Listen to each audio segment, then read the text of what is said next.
Patriarcas e Profetas, na linguagem de hoje, Os Escolhidos, capítulo 39, A Conquista de Bazã. Depois de passarem para o sul de Edom, os israelitas partiram para o norte em direção à terra prometida. O caminho agora era formado por uma planície grande e elevada, refrescada por uma brisa suave, uma agradável mudança do vale seco em que estavam. Eles seguiam viagem felizes e cheios de esperança. Deus disse: "Não perturbem os moabitas nem os provoquem à guerra, pois não darei a vocês parte alguma da terra deles, pois já entreguei a região de Ar aos descendentes de Ló." Deuteronômio 2:9. A mesma ordem foi repetida em relação aos amonitas, que também eram descendentes de Ló. O povo de Israel chegou logo aos países dos amorreus.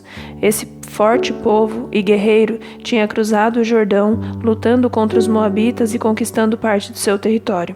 O caminho para o Jordão estava dentro desse território, e Moisés enviou uma mensagem amigável a Seom, o rei amorreu: "Deixe-nos passar pela sua terra.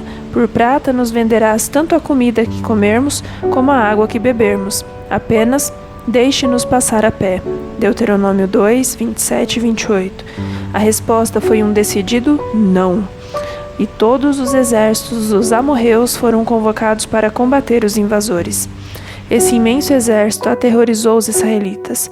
No que diz respeito à habilidade na guerra, os inimigos tinham vantagem.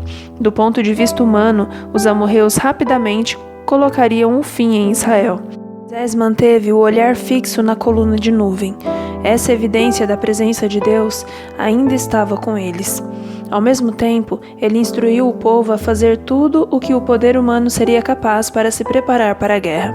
O inimigo estava confiante de que exterminaria os israelitas. Entretanto, o dono de toda a terra enviou esta mensagem a Israel: "Vão agora e atravessem o ribeiro de Arnon. Vejam que eu entregarei em suas mãos o amorreu Seom, o rei de Hesbom, e a terra dele. Comecem a ocupação. Entrem em guerra contra ele. Hoje mesmo começarei a infundir pavor e medo de vocês em todos os povos debaixo do céu. Quando ouvirem da fama de vocês, temerão e ficarão angustiados." Amor revelado às nações ímpias. Essas nações, nas fronteiras de Canaã, teriam sido poupadas se não tivessem se levantado contra o povo de Israel em desafio à palavra de Deus. O Senhor prometeu a Abraão: "Na quarta geração, os seus descendentes voltarão para cá, porque a maldade dos amorreus ainda não atingiu a medida completa." Deus os poupou durante 400 anos, a fim de lhes dar prova inequívoca de que Ele era o único e verdadeiro Deus.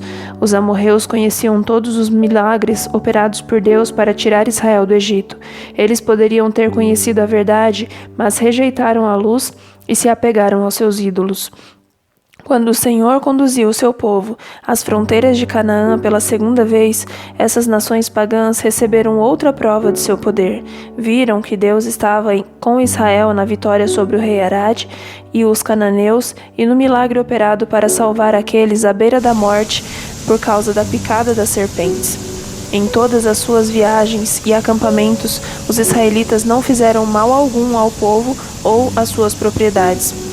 Ao chegarem à fronteira dos amorreus, Israel pediu permissão para passar pelo país, prometendo observar as mesmas regras que tinham observado em suas relações com outras nações.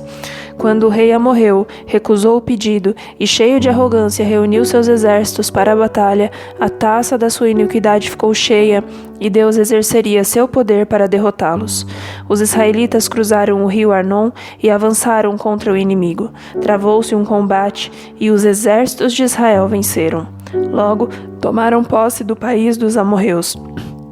O capitão dos exércitos do Senhor derrotou os inimigos de seu povo. Ele teria feito o mesmo 38 anos antes, se Israel tivesse confiado nele. O exército de Israel avançou cheio de ânimo e logo chegou em um país que colocaria à prova sua coragem e fé em Deus. Diante deles estava o poderoso rei de Bazã, cheio de grandes cidades de pedra que até hoje atraem a admiração do mundo. Foram 60. Todas elas eram fortificadas com muros altos, portas e trancas. Além delas, havia muitas cidades sem muros. As casas eram construídas de enormes pedras negras. Eram tão imensas que era impossível que essas construções fossem conquistadas por qualquer força que viessem contra elas. Era um país repleto de cavernas desertas e fortalezas rochosas.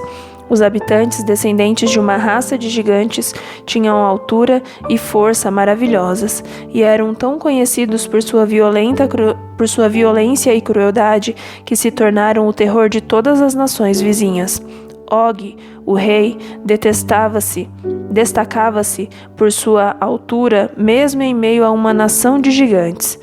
A coluna de nuvem se moveu para frente e o exército hebreu avançou para Edrei, onde o rei gigante o aguardava. Og tinha habilmente escolhido o local da batalha. A cidade de Edrei ficava à beira de um platô grande e elevado que se erguia da planície e era coberto de rochas pontiagudas. A cidade só podia ser alcançada através de trilhas estreitas, íngremes e difíceis de subir. Em caso de derrota, suas forças poderiam se refugiar naquele deserto de rochas, onde seria impossível de serem seguidas pelos estrangeiros. Moisés confiou em Deus. Certo da vitória, o rei saiu com seu imenso exército para a planície aberta. Quando os hebreus viram aquele gigante de gigantes que se sobressaía entre os soldados de seu exército, quando viram a fortaleza aparentemente inconquistável que servia de trincheira para milhares de soldados, se esconderam. O coração de muitos tremeu de medo. Mesmo assim, Moisés estava calmo e firme. O Senhor tinha dito a respeito do rei de Bazã: não tenha medo dele, pois eu o entregarei em suas mãos com todo o seu exército, e dei-lhe também a terra dele. Você fará com ele como fez com o rei Seom, rei dos amorreus, que habitava em Hesbom.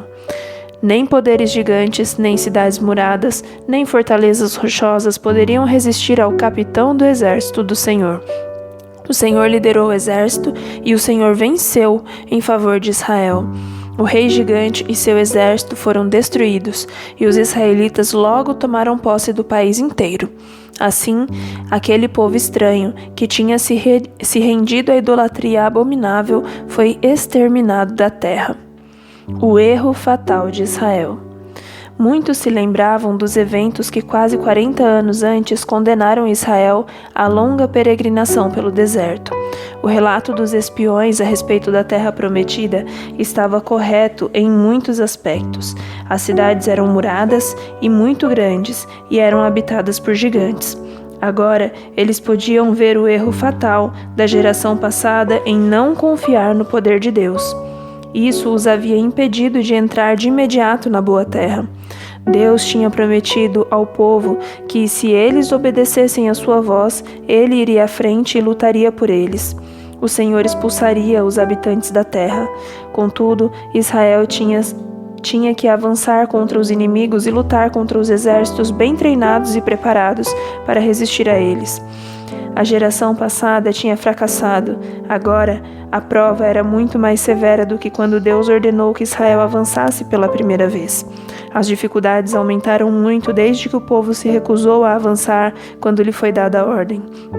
Deus ainda coloca seu povo à prova. Se ele fracassa, o Senhor o leva novamente para o mesmo ponto, e na segunda vez a prova é ainda mais severa do que a primeira. O Deus poderoso de Israel é nosso Deus.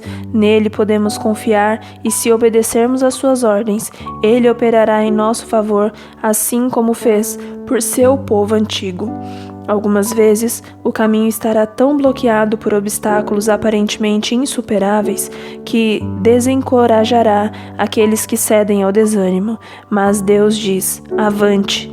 As dificuldades que enchem nosso coração de terror desaparecerão à medida que avançarmos no caminho da obediência em humilde confiança em Deus.